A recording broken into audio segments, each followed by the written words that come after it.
mecanismo de acción y resistencia. Sobre los mecanismos de acción de los antimicrobianos ya lo saben, porque llevaron farmacología. ¿Llevaron farmacología? No llevaron. Entonces lo que está escrito en la currícula es mentira.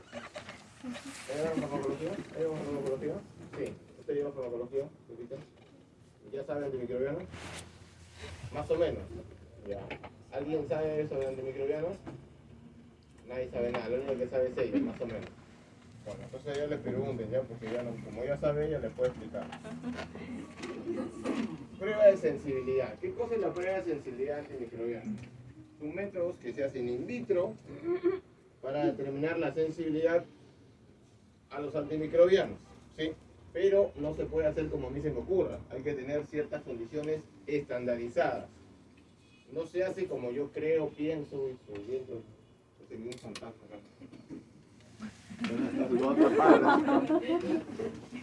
Yo lo voy a salvar, yo lo voy a salvar. Tranquilo. No entres. Entonces, estos métodos están estandarizados especialmente para bacterias, ¿sí? Para bacterias. Hay algunos casos en que se puede hacer para hongos como levaduras, pero son básicamente para bacterias. Antibiograma. El antibiograma tiene el objetivo de ¿qué? De evaluar en el laboratorio la respuesta de un microorganismo a distintos antimicrobianos. ¿Está bien? Para tener una idea si hay una eficacia clínica o no, para predecir eso, se hace un antibiograma. Y hay diferentes métodos para hacer el antibiograma. Pensemos nosotros que hacemos un cultivo, obtenemos un resultado. ¿Qué quieren que es más importante para el médico, para el clínico? Que le digan, aísle una E. coli o que le den el antibiograma y sepa el médico con qué lo va a tratar. Entonces, es una de las funciones más importantes de la laboratorio de microbiología definir cuál es el perfil de sensibilidad. Y las pruebas de sensibilidad pueden ser hechas por métodos cuantitativos y por métodos cualitativos. Cuando hablamos de métodos cuantitativos, estamos hablando específicamente de ¿qué? De un número, de cuantificar, de un valor numérico. ¿Está bien? Y eso se define a través de lo que se conoce como la concentración inhibitoria mínima, o concentración mínima inhibitoria. ¿A qué se refiere eso? A la mínima concentración de antibiótico que puede inhibir al microorganismo, a la bacteria. Y también está la concentración bactericida mínima. ¿Cuál es la diferencia entre concentración inhibitoria y concentración bactericida?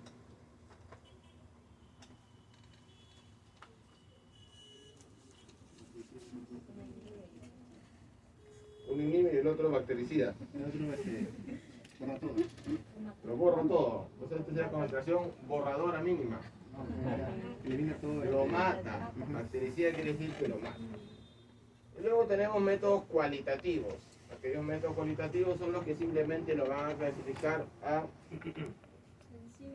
como sensible, intermedio o resistente.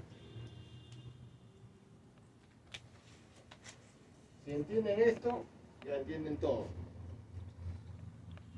Tenemos varios tubos.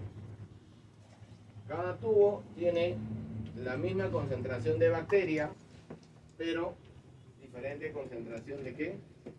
De antibiótico. Salvo el primero que no tiene antibiótico y solamente bacterias. Es simplemente un tubo control para observar que la bacteria sigue viva. ¿Qué es lo que hacemos? Nosotros hacemos diluciones, distintos tipos de diluciones, para tener diferentes concentraciones.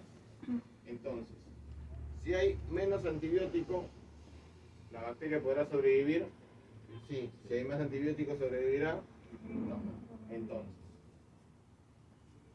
ven ustedes que esto está turbio y acá está transparente. La concentración inhibitoria mínima es la concentración de antibiótico que inhibe el crecimiento. Entonces estamos aquí, porque aquí ya no hay crecimiento. Hasta aquí hay crecimiento, aquí ya no. ¿Entendió? Entonces hay aquí un incremento en la concentración. Mientras más concentrada está la droga, quiere decir que va a inhibir más a la bacteria.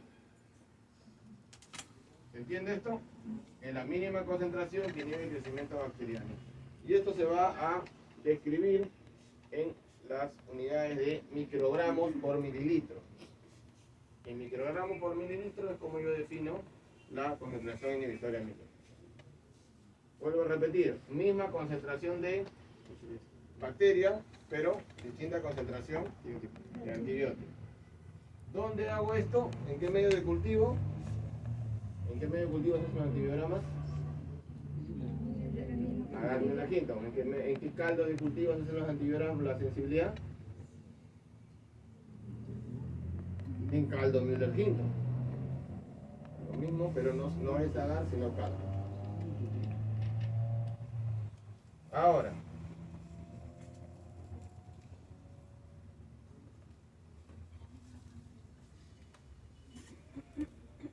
menos concentrado, más concentrado. ¿Está bien? Concentración inhibitoria mínima. Acá creció, acá ya no creció. Entonces el MIC o el SIM es ¿cuánto?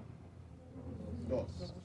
Pero esa es la concentración inhibitoria mínima. Si yo quiero definir la concentración bactericida mínima, ¿qué tengo que hacer? Sembrar estos tubos de acá. ¿Para qué los voy a sembrar? Para saber si ahí, a pesar de que visualmente no se puede observar crecimiento o turbidez, haya todavía ahí la presencia de bacterias. Y esto lo voy a pasar a placas. Lo voy a pasar a placas y voy a ver crecimiento. Aquí no hay crecimiento. Entonces la concentración bactericida mínima en este caso, ¿cuánto va a ser? 8. En el mundo perfecto, lo ideal es que la concentración inhibitoria mínima y la bactericida mínima estén muy cercanas. Y que no haya más de 2 o 3 diluciones de diferencia. ¿Qué pasa si por acá es 2 y la concentración bactericida está en 64? Hay mucha diferencia, quiere decir que acá, que en un momentito el antibiótico sirvió, pero solamente inhibió, las bacterias siguieron vivas y luego se vuelven a reproducir. La idea es que estos valores sean cercanos. ¿Entendió eso? No sé si me están entendiendo, porque algunos tienen cara de que no me están entendiendo. Pero como no preguntan, esto que está acá, vamos a retroceder hasta aquí.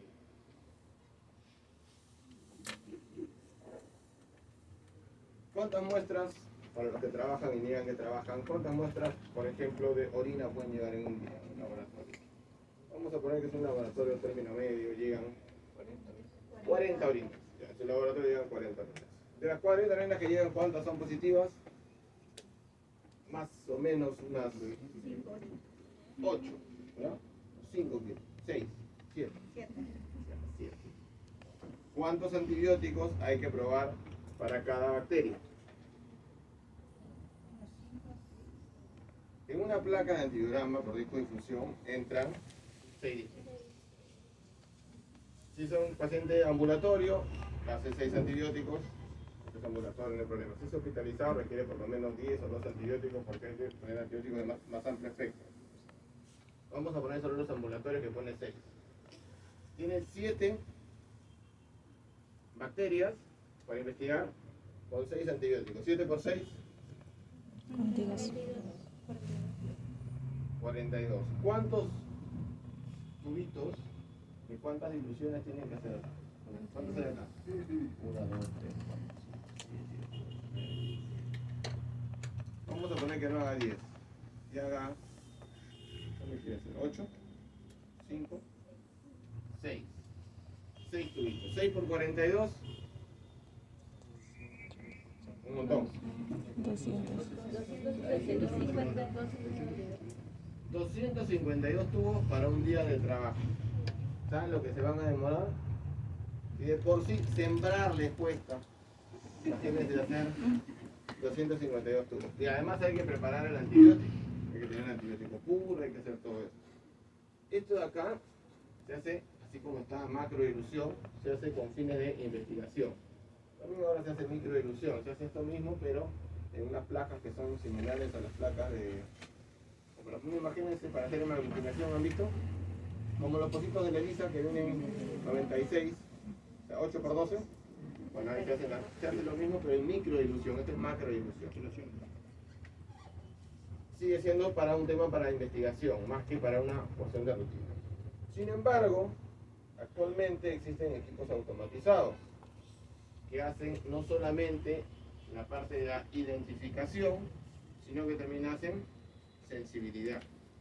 Entonces, estos métodos que hacen sensibilidad pueden determinar la sensibilidad y el trabajo se hace más fácil.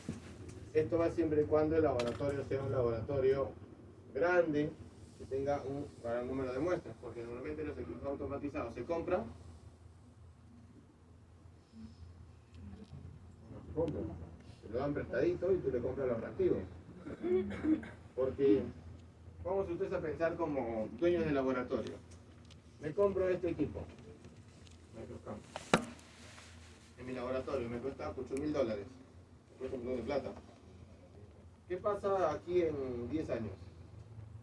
¿Va a servir? No. Obsoleta. ¿Y por qué lo compré? Nada, porque ya después no me sirve, voy a tener que comprar otro y después voy a tener que, ¿dónde meto esto? No, que lo cambio, porque segunda lo voy a vender. ¿Se entiende? Entonces, por eso las instituciones grandes, los hospitales, las clínicas grandes, salvo excepciones, no compran, sino el sistema se llama sistema de comodidad. Para todo, para los equipos de hematología, para los equipos de bioquímica, está prestado. El único detalle está en que los reactivos cuestan más caros si el equipo te lo prestan a que si el equipo fuera tuyo. Pero bueno, contrapesa, digamos.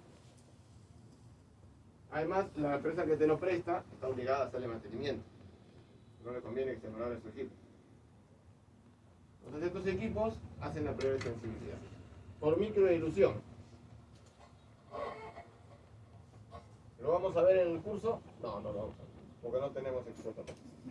Seguramente cuando hagan el internado lo van a ver. ¿Sí?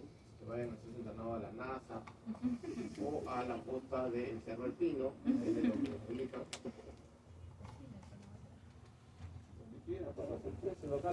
¿Para qué van a ir al internado? ¿Para aprender? Para aplicar los conocimientos. Y no se olviden, cuando les pregunten quién es el señor Micro, no digan mi nombre, no me hagan quedar mal. Por favor. ¿Ya? No sé, digan.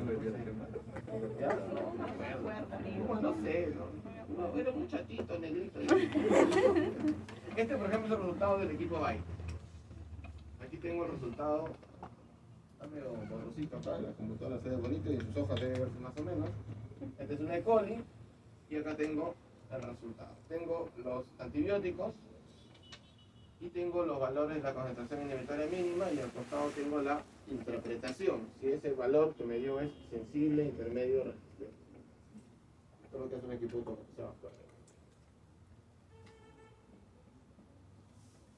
Sin embargo, lo más común de hacer es la discodifusión, no la micro o macrodifusión. En el caso de la discodifusión, esto tiene un origen. Tenemos hasta las 8, ¿no? Para calcular mi tiempo, porque no me va a faltar tiempo. El método de discodifusión es conocido como la prueba de Kirby-Bauer. Se utilizan discos de papel filtro impregnados ¿con qué? Con concentraciones definidas de antibióticos. Lo que tenemos nosotros es un halo de inhibición alrededor del disco. Todo esto tiene un origen desde los años 40, donde se utilizan los discos de papel. Antes se hacían sobre el agar, se colocaban copitas, se hacían pocitos, un montón de cosas hasta que por fin usan discos de papel. Y finalmente, en el año 66, Kirby-Bauer estandarizan el método, que es el método que toma actualmente el CLCI, el Instituto de Estandarización para el Laboratorio Clínico. El CLCI es la institución que brinda las pautas para prácticamente todo lo que hace en el laboratorio. Es una institución de Estados Unidos. Como nosotros le hacemos caso a todo lo que ellos dicen, lo que yo les decía, se probaban, por ejemplo, en el medio sólido, se le hacía una especie de huequito y se llenaba de antibióticos, luego se ponían copitas hasta que finalmente se utiliza el papel impregnado con el antibiótico. Fue evolucionando con los años. Aquí tenemos los primeros trabajos, el trabajo de Erickson con los discos de papel, y aquí tenemos a los dos culpables del método. El método se le conoce como Kirby-Bauer, aunque Bauer era el jefe y Kirby era el chulillo, pero no sé, eso nada más bonito Kirby-Bauer que Bauer-Kirby, y se quedó como Kirby-Bauer. Ya se deben haber muerto los viejitos. Este es el procedimiento actual que está en el manual, como le digo, del CDC. ¿Cómo se hace? Es bastante simple, no es complicado. Lo van a hacer en la práctica, así que, aunque algunos han tenido práctica hoy día, ¿ya lo han hecho esta semana o la semana pasada? La semana pasada. La semana pasada han hecho. Ya saben, ya no le digo nada, pueden pasar adelante a explicar usted. Ya sabe todo, ¿verdad? Ya dice que ya sabe todo. Porque bueno, tocaba la semana pasada, en la realidad yo lo cambié para acomodarlo por el feriado, pero bueno. Acá está el resumen. Tengo la placa donde ha habido un crecimiento, tomo una colonia, bueno, más de una colonia, hago una suspensión bacteriana con un inóculo estandarizado, lo siembro.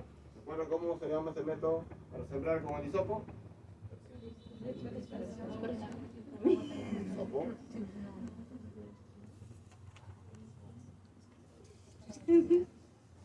Lo siembran con el hisopo, mientras piensan, lo siembran con el hisopo, luego que lo siembran con el hisopo, lo coloco en los discos, luego lo pongo en incubar y finalmente leo los salos de inhibición. Facilito. No tengo más que explicar, ¿se entendió, no? Entonces, primero tengo que tener colonias aisladas. Así y no como suelen sembrar ustedes. Así. Tengo que tener colonias aisladas para identificarlas y luego de aquí voy a tomar, algunos lo hacen con hisopo, yo prefiero hacerlo con el gasa y van a trabajar la colonia y con estas 3 a 5 colonias van a hacer una suspensión en suelo fisiológico. Esta suspensión en suelo fisiológico debe tener una concentración determinada. ¿Qué concentración debe tener? Debe contener la concentración de 0.5 de McFarland. ¿Cómo hago yo para saber si estoy en la concentración adecuada de 0.5 de McFarland? Lo que puedo hacer yo es preparar un patrón para comparar la turbidez. ¿Cómo se prepara ese patrón? Se prepara con cloruro de bario y ácido sulfúrico. ¿Qué forma esto?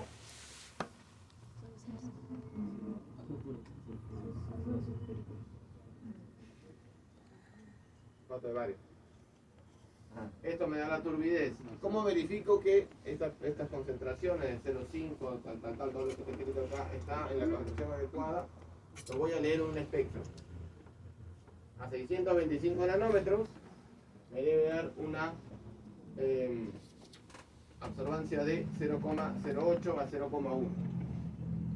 ¿Está bien? Esa es la absorbancia que en ese rango debe estar.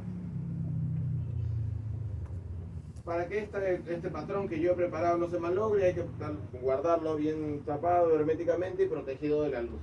¿Sí? Dura hasta 6 meses y está bien tratado. Pregunta del examen, todos los exámenes del mundo mundial. La pregunta son 2. La primera es, ¿a cuánto equivale la escala 0,5 de McFarland? Mira, le estoy diciendo que lo voy a tomar en el examen. Toda la vida lo digo en la clase. Toda la vida lo pregunto. Y toda la vida, ¿qué pasa? Se equivoca. Ponen otra cosa. ¿Ya? ¿Cómo puedo saber si estoy en esta concentración? Uno es comparándolo con un tubo patrón. ¿Sí? Normalmente uso un papel con unas líneas para comparar la turbidez. Y lo otro es usando un espectrofotómetro. ¿Con microbiología siempre hay un espectrofotómetro? Realmente no hay, así que actualmente, ¿qué cosa existe para evaluar la turbidez? Existen unos aparatitos que se llaman turbidímetros, depende de la marca, algunos le dicen DensiCheck. Uno prepara la suspensión, le ponen estos aparatitos y te dice, sí, estás en la solución de McFarland, muy bien, eres el mejor. Te falta, te sobra. Si te falta, le agregas más bacteria, y si te sobraste, ¿qué haces? un poco más de solución salina para diluirlo un poco. ¿Sí? Tiene que estar en 0,5, ahora vamos a ver por qué. Una vez que preparé la suspensión, tengo 15 minutos, estoy viendo la regla de los 15 minutos para hisopar la placa. ¿Cómo voy a hacer? Voy a tomar el hisopo, lo voy a sumergir, lo voy a retirar y voy a presionar sobre los bordes del tubo. ¿Para qué? Para eliminar el excedente. ¿Quieres ir más afuera? Sí.